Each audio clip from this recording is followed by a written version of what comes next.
Creatine is actually about the highest safety profile of anything we've ever identified. You have no issues with it that we know of at all of creating deficiencies in any other nutrient, unlike when you take other vitamins. It doesn't interact with minerals or vitamins really at all in a way that can rob, you're not robbing Peter to pay Paul kind of thing.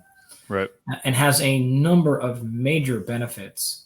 People think of it as something that you take to get bigger and faster and stronger. That's fine, but the overwhelming majority of the folks that benefited are from the neurological side and cognitive side. So we know things like a handful of the fancy different neurons, we'll call them, in your brain love creatine. It is a direct fuel source. In fact, there's good evidence to show things like decent amount of brain injury and brain fog and other cognitive declines are simply a function of lost metabolism in the neurons within your brain. And when you give them phosphocreatine, these things go away or improve. So as a cognitive enhancer, creatine is extremely high on my list when you understand its safety profile, and it's cheap.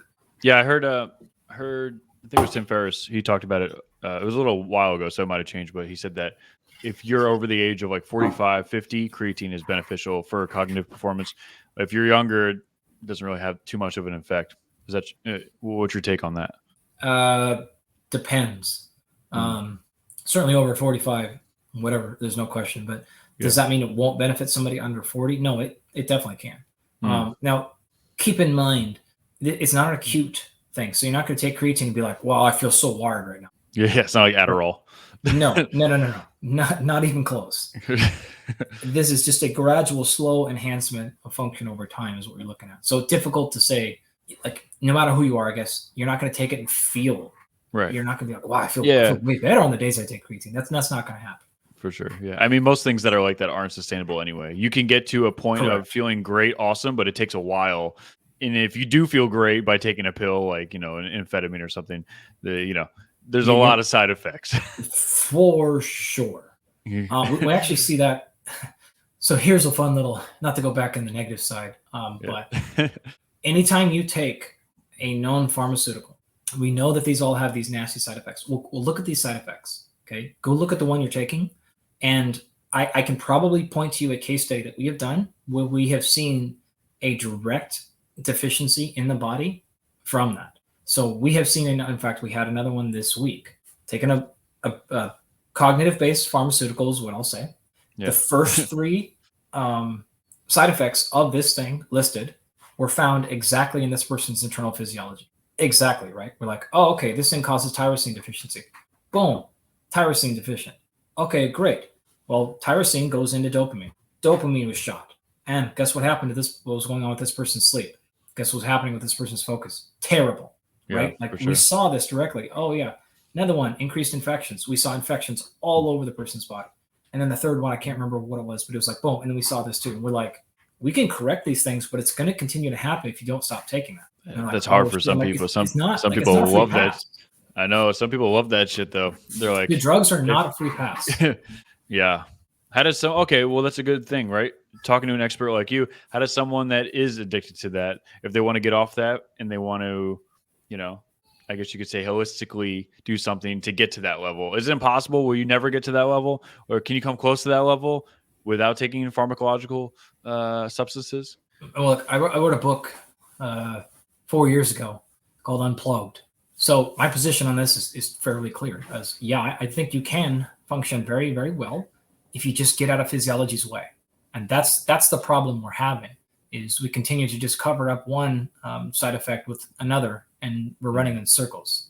So if you can return to a just baseline physiological state, things tend to equal out. For example, one of the most effective things I've ever done with folks to improve their sleep is reduction, or at least sometimes complete elimination, but a lot of times it's simply reduction of stimulants.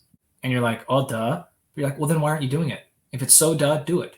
Like, get it out of your system. Because Andy, we feel so good when we're drinking those energy drinks. Sure, but you don't, because you feel terrible the next day, right? And you end up in this death circle, and it's the most idiot death circle. It's like a death ant circle, right? Where you're walking into death, but you continue to do it. If you just stop drinking bangs all day, you will feel way better. One of the most effective things we've ever done to correct people's digestion too Same thing, get them off caffeine. Like, what? And then people are shocked. They're like, I didn't know it's normal to poop every day. Like, yeah, I didn't know it's normal to not have diarrhea 2 or 3 times a week. Like, oh, wow. Like, we didn't even do anything with the gut microbiome. We just got them off 8 cups of coffee a day, or got them down to 3. Yeah. Wait, so you don't drink any stimulants? You don't drink any type of energy, caffeine, anything? No, I'm not against stimulants. Okay. I don't drink energy drinks or anything like that, right? Like, I'm not. I personally, I like, as a human, Andy, I don't like stimulants at all. Like, I don't like caffeine. I don't feel good in them. That doesn't mean I'm against them scientifically. In fact, we will use them. Yeah, I was asking if you drink coffee or you drink like Celsius or something. I enjoy coffee, of course. I almost always prefer decaf or half calf at best. I don't like stimulants. I hate nootropics. Yeah, nootropics. They make me feel terrible. All of them. I go really like your stomach, like no, GI brain. issues, or you just feel worse when you take them. Yeah, my brain. I feel way worse. Interesting. I cannot focus at all. I get way out. Like, I'm just jittery as all shit, no matter which ones I try. I don't like stimulants at all, personally. The other issues I don't like stimulants is I feel it's not good. Your body sends you signals, and if you continue to ignore those signals, you lose the ability to understand what's happening internally. And I don't like those things. So if I am just incredibly busy, or I have something very important and I feel terrible, I got young kids, all this stuff, right? Didn't have to sleep. Then I will not hesitate to do a half calf, like, feel better, cool. But I feel like if that comes in every single day, you have to have caffeine to function, then you have real physiological problems. And that's not my opinion. That is very clear that you're going to be in a what we call a short game versus long game, right? So you're playing a short game. Now, when you have certain things going on, like fight week, or it's just like, hey, this is our big pitch. I got this huge pitch going on. Like, this whole week, I'm totally fine with a bunch of awesome stuff like that. Yeah, take any nootropic you want, jam up on caffeine, like, feel great. Right. But you have to pay that back. You cannot live like that, because you're playing a short game, and that's going to burn you out. You're never going to make the long. So that's generally my position on those things. So, well, the way I say it is, I want controlled and judicious use of drugs. That doesn't mean zero. I'm totally for using pharmacology, because it can do some awesome shit. Mm-hmm. It just needs to be intentional. And that's always the position. That was the position of Unplugged, is intentional and understanding the consequences of what you're doing, and making sure that you are under control of it, not the others.